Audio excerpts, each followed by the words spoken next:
All right, ladies, now that you've had some time to explore rational functions, I want to take a little bit of a deeper look into some of the procedures that are important to graphing. So I want to take a look at a rational function, pretty general. F of x equals 4x minus 4 divided by x squared minus 16. And like most functions, there are specific points that we look to analyze, and one of them being my y-intercept. So if you can recall, to find the y-intercept, the y-intercept is simply where your x value is equal to 0. So I'm going to let my x value equal 0 in this function. So let's evaluate the function at 0. F of 0 would be 4 times 0 minus 4 over 0 squared minus 16.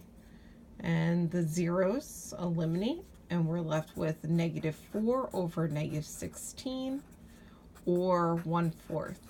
And just to kind of keep track of this important information, I'm going to make a little list of my important parts. My y-intercept, I just located it and found that it was at the location 0, 1/4.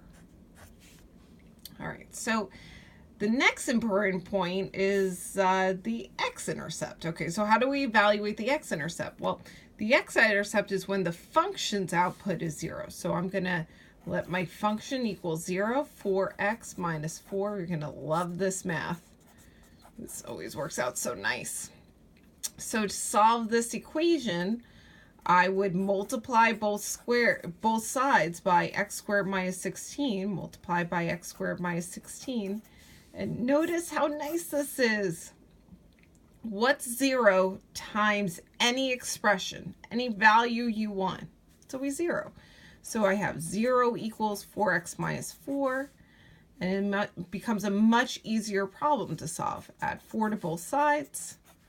We find that 4x is equal to 4 and x is equal to 1. So the location of our x-intercept should be at 1, 0.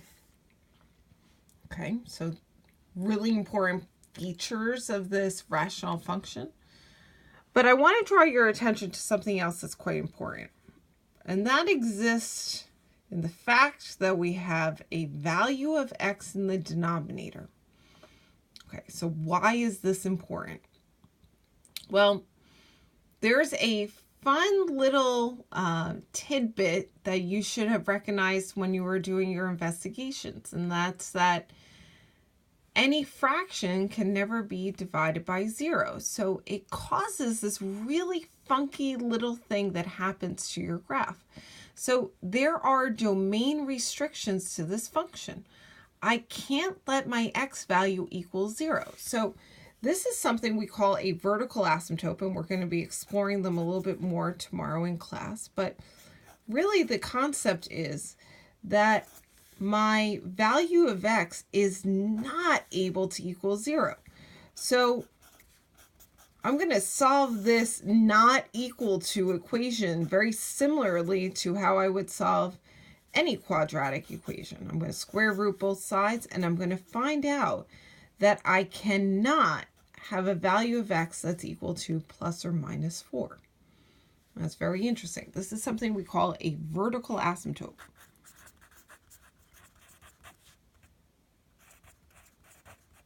I'm just going to abbreviate asymptote for the moment.